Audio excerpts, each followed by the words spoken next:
நான் படிக்கணும், +2 முடிச்சுட்டு படிக்கணும்னு நான் எங்கள் அம்மா அப்பா கிட்ட போய் கேட்டப்ப, பொட்ட பிள்ளைனா என்னத்துக்கு படிக்கணும், படிக்கலாம் கூடாது அப்படி சொல்லிட்டாங்க. நான் வந்து எப்படியாச்சும் படிச்சே ஆகணுன்ற ஒரே ஒரு காரணத்துக்காக மட்டுமே வீட்டில் 3 நாள் சாப்பிடாம இருந்தேன். எப்படியாச்சும் எனக்கு காலேஜ் சேர்த்து விட்டுருங்க அப்படின்ற ஒரே ஒரு நோக்கத்துக்காக 3 நாள் வீட்டில் சாப்பிடாம இருந்தேன். அப்ளிகேஷன் போகிறதுக்கு லாஸ்ட் டேட்டு. அப்பயுமே எனக்கு வந்து காசு இல்லை. அப்பயுமே நாற்று நட, களப்பெருக்க அந்த மாதிரி வேலை செய்து தான் போய் அந்த காசில் வந்து அப்ளிகேஷன் போட்டேன். அதுக்கப்புறம் நாற்று நட, களப்பெருக்க போகும்போதெல்லாம் நீலாம் வரக்கூடாது, உனக்குலாம் இடுப்பு நிற்காது, நீலாம் வேலை செய்ய முடியாதுமா, வராதேன்னு சொல்லுவாங்க.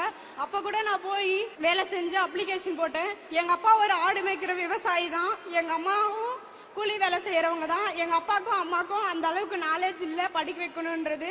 நான் போய் நின்னப்போ யாருமே எனக்கு வந்து ஹெல்ப் பண்ணல. அவங்க சொல்கிறாங்க அவங்க அப்பா அம்மா வந்து அவங்களுக்கு ஹெல்ப் பண்ணாங்கன்னு சொல்லிட்டு எனக்கு அந்த அளவுக்கு யாருமே சப்போர்ட் பண்ணல. அப்போ நான் எங்கள் தாய் மாமா கிட்ட போய் நான் படிக்கணும் அப்படின்னு சொல்லிட்டு கேட்டப்ப அவங்க சொன்னாங்க, நீ படிமா, நான் வந்து உனக்கு ஹெல்ப் பண்ணுறேன்னு சொல்லிட்டு அப்போது நாற்று நட்டு களை பறிச்சு சேர்த்து வச்ச காசில் இந்த மாதிரி அப்ளிகேஷன் போட்டப்ப எனக்கு வந்து அந்த காலேஜில் சீட் கிடைச்சிச்சு.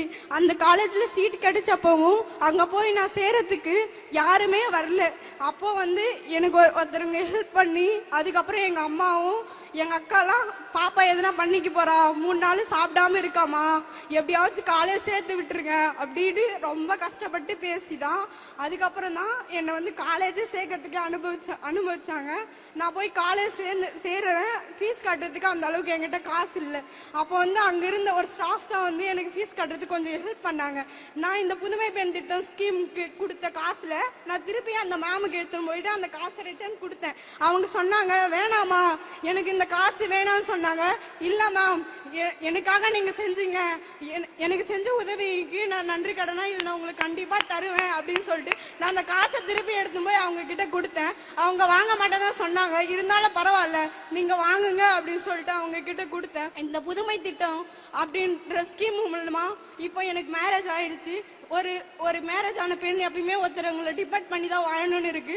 இந்த புதுமை பெண் ஸ்கீம் மூலமா அவங்க மாசம் வர 1000 ரூபாவை நான் சேர்த்து வச்சு என்னோட படிப்புக்கு தேவையான காலேஜ் ஃபீஸ், அதுக்கப்புறமாட்டிக்கு தேர்வு கட்டணம், அதுக்கப்புறம் எல்லாத்தையும் நான் வந்து இந்த ஸ்கீம் மூலமா வேற காசை வச்சு நான் இது பண்ணியிருக்கேன்.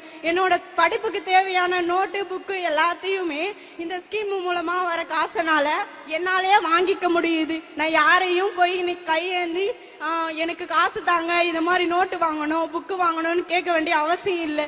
Thank you sir.